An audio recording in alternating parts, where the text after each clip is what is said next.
The Freedom Trail, the garden. The Green Line packs shoulder to shoulder on a Tuesday, Fenway on a summer night when the whole city smells like popcorn and possibility. But before Boston was a brand, before the bumper stickers and the championship banners and the $22 clam chowder in a bread bowl, it was something else. It was a poor city full of immigrants and inventors and people with nothing to lose. People who built things in small rooms and back alleys and believed, for some reason, that what they were doing mattered. That spirit didn't disappear, it just moved somewhere quieter. We've optimized our routes and bookmarked our restaurants and decided somewhere along the way that discovery is something that just happens somewhere else. But there's another Boston running parallel to the one we think we know. On Newbury Street in Back Bay, past the boutiques and coffee shops and the tourists with their maps, there's a gallery on the third floor of 240 Newbury that most people walk right underneath without even knowing it's there. Pucker Gallery has been on that street since 1967, over 50 years, and it started, like a lot of great things in the city, when they made a decision they would open a fine art gallery in Boston. Today, Pucker represents over 50 international artists working across painting, sculpture, ceramics, photography, mobiles, and mixed media. The walls are dense, intentionally so. Pieces hang frame to frame, floor to ceiling, the gallery itself becoming a kind of living collage. It's magical, it's surrealistic. It feels like a secret someone let you in on. The gallery has a deposit system, so if something stops you in your tracks, you can hold it. The idea is that art should be accessible, that you don't need to walk in ready to buy to walk in at all. Bach was born in Vilnius in 1933. By the time he was 8 years old, he and his family had been forced into the Vilna ghetto under Nazi occupation. At 9, he held his first art exhibition. In 1944, his father smuggled him out of a camp hidden in a sack of sawdust. His mother led him to safety at a convent, where they hid for 11 months until liberation. After the war, Bach studied paintings across Europe and eventually settled near Boston in 1933. A permanent collection of his art lives at Pucker Gallery and is unlike anything else in the city. His recurring imagery, chess pieces, crumbling tablets, candles, trains, fragments of human figure, carries the full weight of what he survived. Bach himself pushes back on the surrealist label. He says his work deals not with the subconscious, but with consciousness, with symbols and metaphors that represent a reality that is, in his words, a little shifted, a world destroyed and yet provisionally pieced back together, one of the most sustained artistic responses to the 12th century's darkest chapter, and it lives quietly on the third floor of a building on Newbury Street. Now we'll hear from Pucker Gallery's art handler Ian Boissenault, who will tell us about his own personal take about the loss of physical media in this new digital age. It's a little, I'd say it's a little dehumanizing in a way. And by that what I mean is it's a human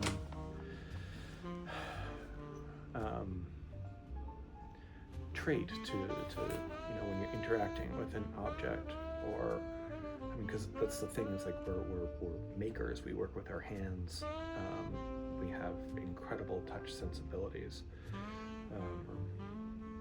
so when you don't have that anymore, when you don't have the scent of an old book, or there's also ownership over that. There's direct ownership. No one can take that away from you unless they physically take that away from you. Like everything is for rent now. Yeah. Everything is a digital copy that we can extend permissions to. Like we can't even have GPS on a car anymore. It's a subscription service, right?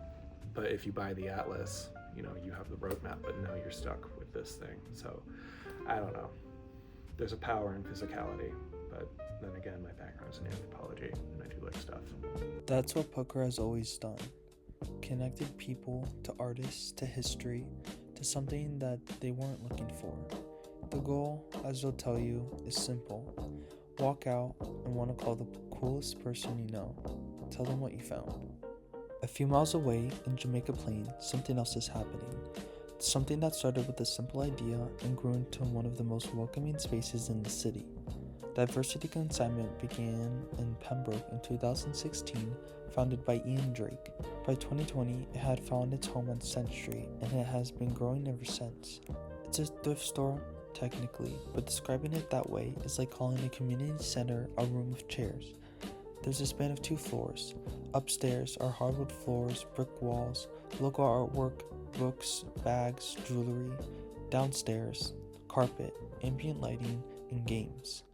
There's a room in the basement dedicated to a by the pound program where customers sift through boxes of clothing at $2 a pound. And local artists use these walls as a rotating gallery.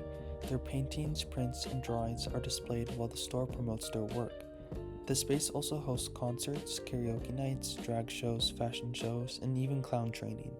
Events that have nothing to do with selling clothes and everything to do with giving people a reason to come back. And now we're going to walk around the store with one of Diversity's front house representatives who's going to give us more of an inside look. Or always the jackets, like we always have some bangers. Like this denim jacket right here from one of our most loyal consigners.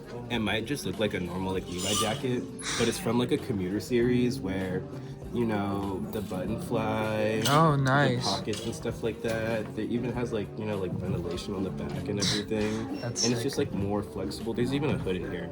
You know, it's like random pieces like that I think are like timeless in a way, but also like elevated. Yeah, so we don't take any fast fashion or anything like that, you know. So Like we're not- Temu? Yeah, no Temu, no H&M, no Zara. We don't even take like Urban Outfitters anymore. Really? Yeah, because we're really trying to find those pieces that can stay in your closet for more than a season, more than a year, just for a long amount of time, you know. Just have like every single flavor that you can ever think of. it's so colorful. Yeah, I think it's a reflection of me and like all my coworkers. Like we have my coworker Mar. She does all the merchandising. Do you want to say, hey? Yes. She's an artist at work. If you look at all of the mannequins, she's actually done all of them. She really tells a story with everything, you know.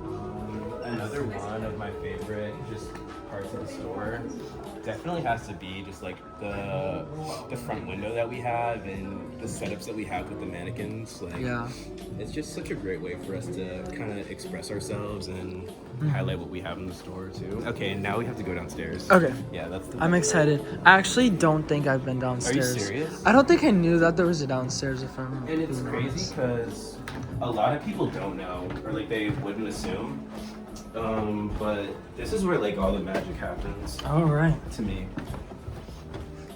Yeah, and like this, for example, is made by like a local designer. You know, Like, Yeah. we just have a lot of stuff that's just random things that you know are unique and special in certain ways.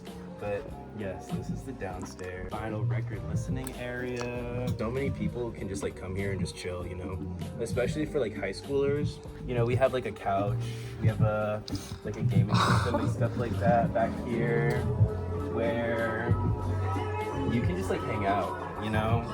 And people will even like there's this one kid who just started like DJing down here, you know, just like practicing. Really? Yeah. And like this is where we have like our workshops and everything like that too. Like imagine all the clowns down here, you know? Yeah. Yeah. All of the signatures, we've been doing this since we opened up, you know? And it's so awesome that like, you know, everyone kind of has a piece in the store. It's I love that. It's for the people, yeah. Oh, and then we might as well go with you too. Hi, Elijah. This is our by the pound room.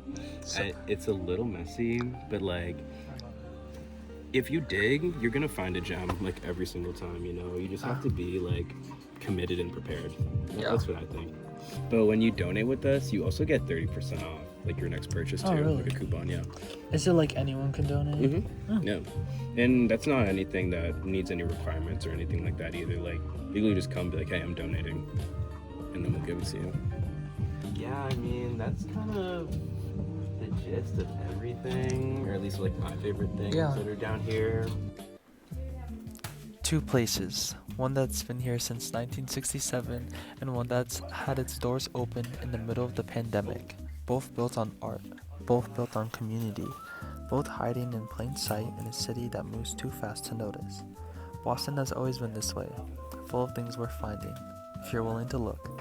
So slow down, take the long way, get a little lost. The city has been keeping secrets for 400 years. It's about time you heard a few.